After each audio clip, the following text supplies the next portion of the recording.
Pahimangno alang sa mga motorista, anay 14 anyos nga dalagita nga nag-angkas sa motorsiklo namatay human na labay dihang nakasugat og disgrasya. Nahitabo kini kaganinang kadlawon sa may MJ Cuenco habig sa Tipadilla ning Dakbayan sa Sugbo. Nasayran nga ang mga nalambigit sa aksidente, walay mga helmet. Kani ang report.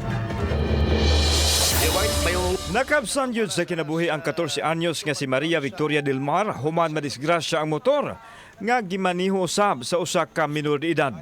Ang 15 anyos nga driver nakaangkon lang og minor injury nga gikustudiya karon sa otoridad. Sa imbestigasyon sa Parian Police Station, ang motor sa mga minor de edad posibleng nakiglumba sa laing motor nga kagrupo ra usab nila ug nagkasingki hinungdan sa pagkalagpot sa babaeng angkas. Naatol nga naay laing motor nga niagi og nalatayan gyud. Ang 14 anyos nga backrider kinsa nadala pa sa ospital apan nakalasgyud.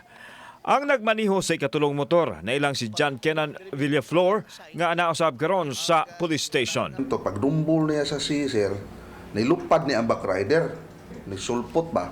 Unya to, kaning vehicle bi nga pas approaching po sa opposite side niya, mo'y nakaigo sa aning na lupad bag. Samtang matod sa pamilya sa nakaligis sa dalagita nga igo rang naamong si Villaflor nga nakaagi ni atong tungura.